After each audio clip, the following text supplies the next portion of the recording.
स्नान गुंडीचा बेनी स्वयं लीलाजार पतित उद्धार अर्थे प्रसादु बाहार।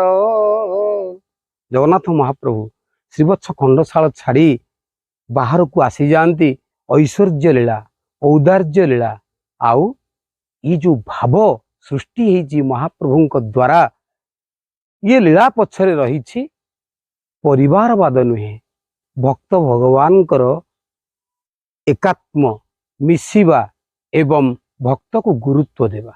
आपण माने जानती महाप्रभु चाहिए माँ लक्ष्मी को सांगरे रथरे धरी ये सुंदर वर्णाढ़ यात्रा केते आनंद जाई पारि थांते, किंतु कहले देखी सांगरे भाई भौणी अच्छंती आयुधराज अच्छंती आउ जगत को कल्याण करिवा पाई 10 अवतारंक सहित सी 3टी रथरे यात्रा करुछंती। सेदिन त्रेतयार अधिपति चाहिए लवकुशं को अग्राधिकार दे पारि थांते।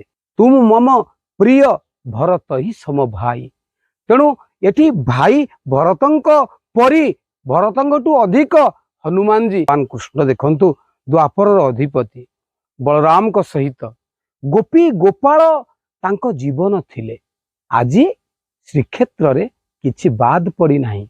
सेई तत्व भक्त भगवान कर दिव्य लीला निरे किए अछंती केवल महाप्रभु आउ तांकर भक्त तांको भलो पाउथिबा तांकर से प्रिय से प्रतिटी मो मतरे प्रतिटी भक्त ही तांकर जने सेवाकारी।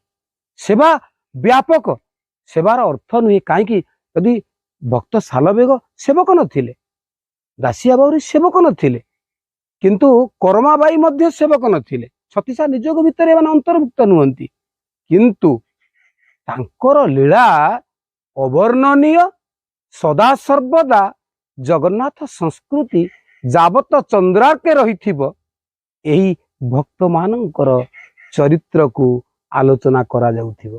तेणु जेती लक्ष लक्ष श्रद्धालु बड़दाण्ड एकत्र हेउचंती समस्ते जणे जणे जगन्नाथ महाप्रभुंकर सेवक।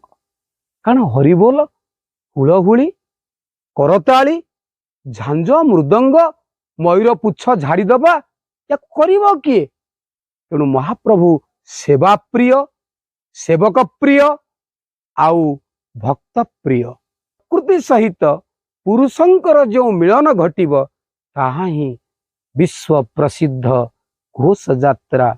जय जगन्नाथ।